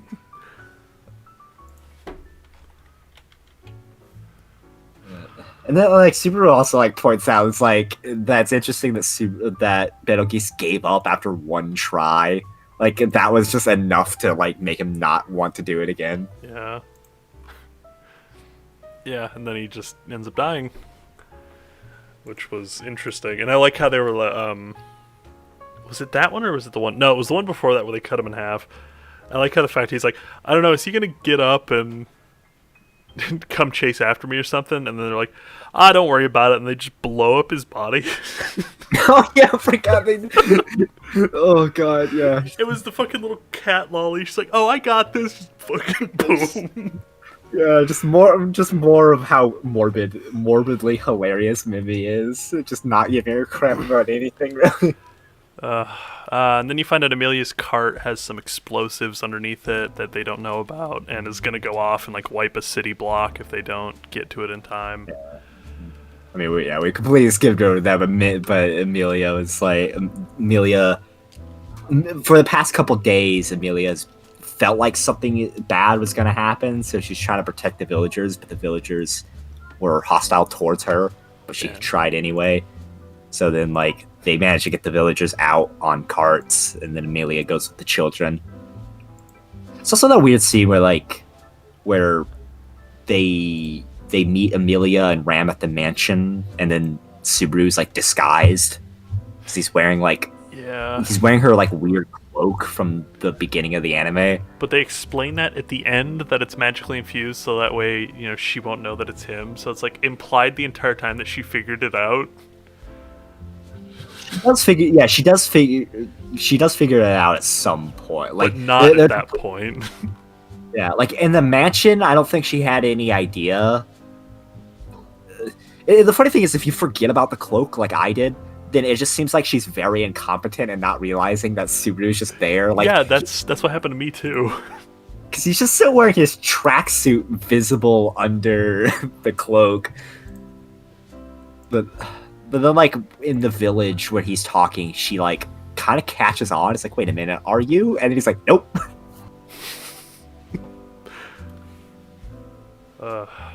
So yeah, he writes he meets up with the merchant, and he ties his ground dragon to the merchant's ground dragon, and they both carry this fucking caravan like down a cliff and over a bridge while it's collapsing, and like this dumb sequence.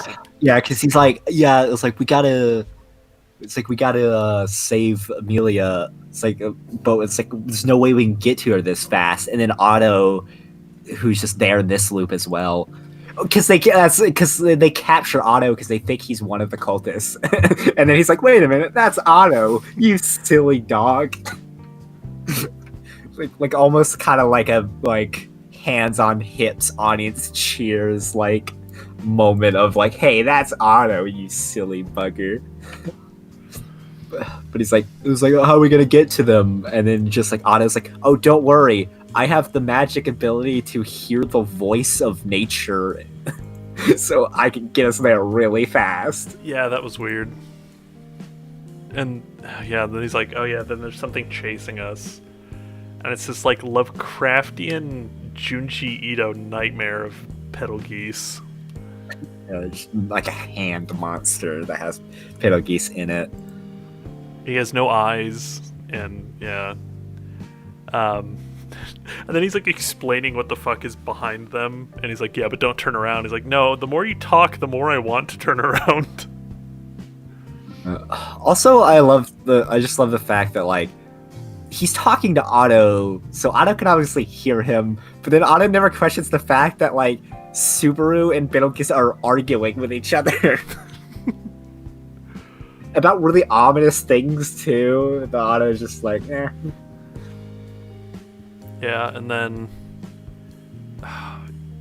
he throws some oil on him and then lights him on fire, but that doesn't work. So then he like, I don't know what he writes. I think it's like "you die" or something. It's like I think it was like "you are finished" or something. Yeah, and he writes that with his own blood inside of his book, which just kills him. Because I think it's like his gospel is like such a driving force for him that like as long as it exists and it is his future plan, so he just changes the plans. I don't know. I thought he just got caught under the wheels or something. Well, he like, did, but I think that was supposed to be like part of it. It's like he wasn't going to give up until like he lost hope, and that made him lose just enough hope. Because he was like, because he was holding on to the cart, and then Subaru throws the scripture, which causes him to let go of the cart.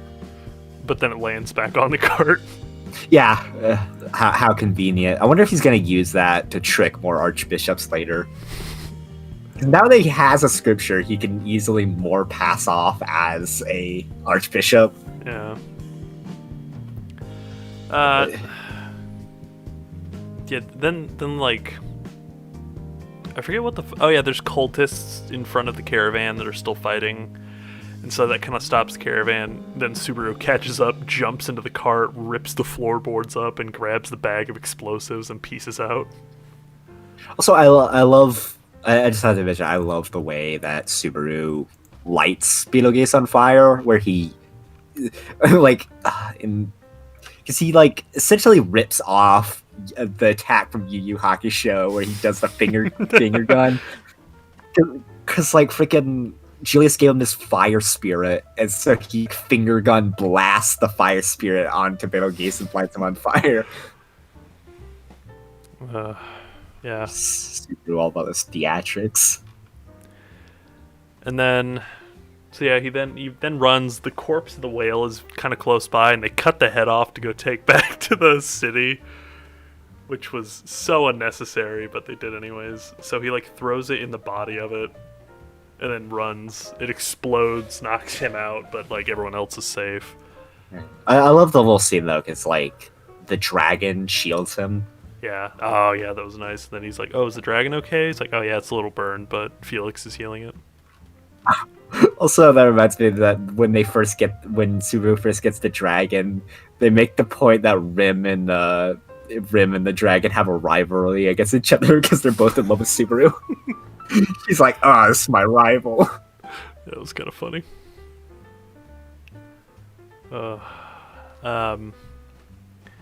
Yeah, and then he kind of wakes up on Amelia's lap, and he said like "I love you" to her at some point. 'Cause she's like, why are you doing this? And he's just like, "Oh, because I love you." And then she's like, "Oh my god, I love him. He's not a simp anymore. He's a Chad. One is Babbies. It always comes back down to the lap pillow. It's like the fourth lap pillow in that anime. Because like the first one was Puck, second one was Amelia, then Rim, then Amelia again. Yeah. Yeah, then he like confesses his love to Amelia, explaining how much he loves her, essentially completely stealing Rim's speech in like the most worst way possible. Yeah. Which I just say that's essentially how the regular anime ends, but the director's cut adds an interesting scene. Oh. Where like the scene is them on the cart, like they're heading back to the city. And then they make this little point that the one little girl, I forget her name, she's in love with Subaru now as well. And then like Amelia is like, oh, she's my rival. Because like Subaru's like, oh, don't worry about her, she's just a kid, like this kid thing. And then Subaru's like, no, he's like, yeah, it's like I have to take this seriously. So it's just kind of like that joke getting around for a bit, and then like and then Subaru's like, it's like, oh yeah, Amelia, I have to tell you. It was like Rim also confessed to me, and then there's like, yeah, he says all this stuff about Rim, and then Amelia's just like, who's Rim? Hit us the who's Rim again. Yeah. So ReZero was really good. It was a roller coaster of insanity and shit happening. A very realistic main character with confusing motivations and cat trap and you know. I love when he dies, like after getting Betelgeuse possessing him, he just wakes back up and then fucking Felix bites his ear. It's like, oh yeah, how else was I supposed to get your attention? And like I love how they like do a double take as well. Like they play the clip twice, and like with a different camera angle. It's just like the serious like thing. He's like, "Oh, I died" or whatever. It's like, and then just Felix like, "Ow." He's like, "Oh yeah, this must be my new save point," and he's like thinking to himself. Yeah.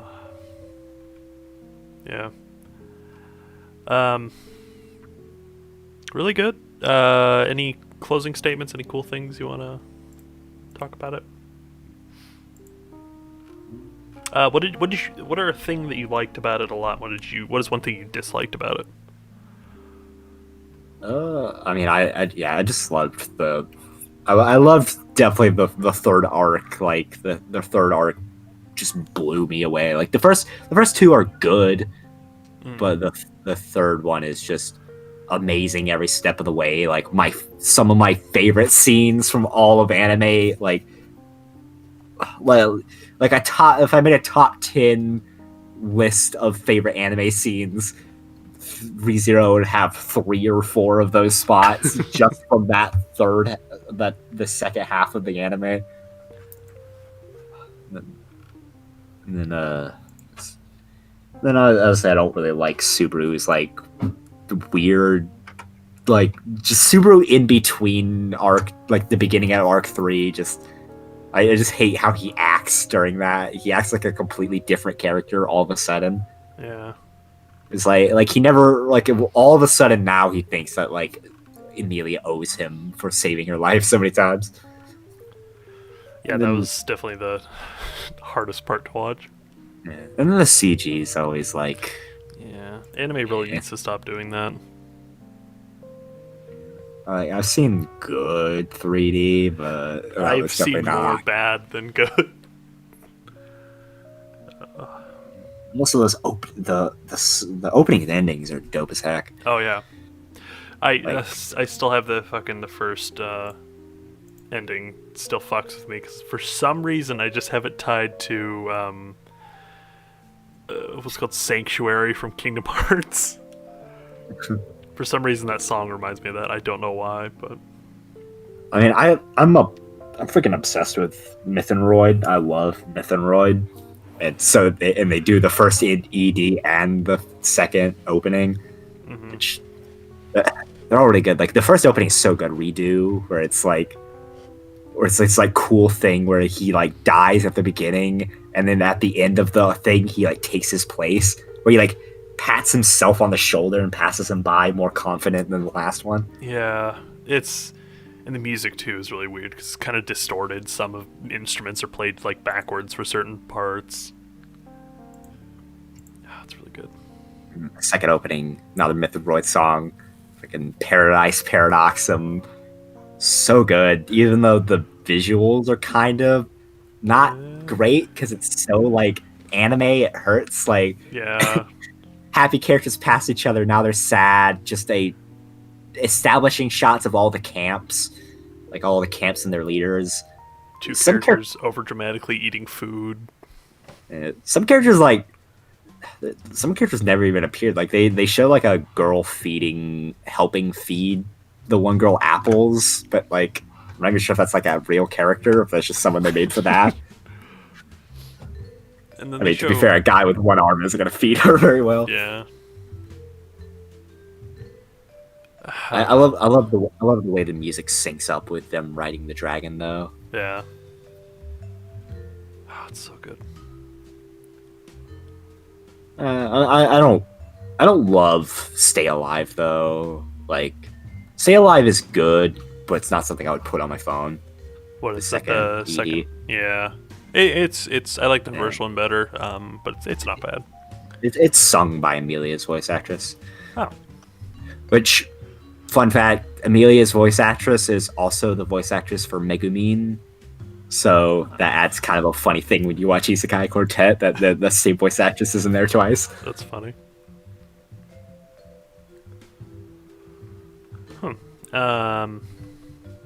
Yeah, me personally, I love most of it. I love how the plot changed and how it was very realistic and gory in some parts. I like when anime's not afraid to do that. And I also like how they set up a lot of the world. Like, you feel like the world is kind of moving and exists around them. Like, they go to multiple locations multiple times, they do stuff, they interact with people. Like, with the Konosuba, they're just kind of like stagnated in the one town, and then they move to another town for a little bit, and then they come back. So it feels a bit more stagnant, but this is like there's so much in the world going on, and there's stuff that they've talked about, but we haven't seen. Like, that was the case with the white whale at first, and now it's the case with like the dragon. They brought him up, but they're going to use him later. So that's something to look forward to. Oh yeah, that is another thing. Like you mentioning it is another thing I love is I don't really particularly like I have very mixed feelings about when it comes to like just really dark things, and like I usually don't go into something like specifically just because it's dark, but I like when dark things are like kind of mixed in. So I just love how ReZero can get away with killing their main characters in the most like horrific ways possible, and then they'll just be fine later. It's a very creative way of doing it, because you can't do that with most shows. They'll get like hurt, but they'll never get like their entire head caved in. Yeah, freaking eyeball flying out, pile of dead children. You know, like you can't. It's like they can get away with this because of Subaru's power. It's the only problem is that it doesn't. The stakes aren't nearly as high as they are seemed to be portrayed as. Like, if Amelia dies, cool, Subaru's just probably gonna end up killing himself or dying and then fixing everything. So, but yeah, recommendations. Anybody that likes Isekai, if you like the company that makes this, White Fox, I think. I honestly just recommend checking it out. This might be one of my favorite isekais. It's really fucking good. I'm really mad I slept on it. I don't know how I did. Yeah, it was very like prolific on the internet, like all of a sudden, and like I kind of ignored it for years, and then I eventually watched it. I was like, holy shit, that was really good. because like I liked the first and second half. I was like, this is good, this is good. And then the third arc happened. And I'm like, oh my god, this is anime is fucking awesome. Yeah. All right. What? Well, yeah, watch all of the isekais done by these people. Like watch Konosuba, Tanya. I don't really like Overlord very much, but watch Overlord and then watch Isekai Quartet because Isekai Quartet's the best thing ever. I want to watch Overlord just because I've seen everything else aside from it, so. Oh, I'm sorry. I've seen everything else aside from it, so I might as well. But yeah. Should we wrap it up? Just hit the 2-hour mark. Well, give or take, but. Thank you for joining us. You will find links to everything in the link dump, along with our Twitters and other social medias if you feel like following us. As always, we post twice a month, occasionally having a special episode, so be sure to stick around for that. We should be having a special episode soon. Can't give a concrete date on that yet, but should be soon. Be sure to join us next time, for we'll be talking about Cowboy Bebop and Space Dandy.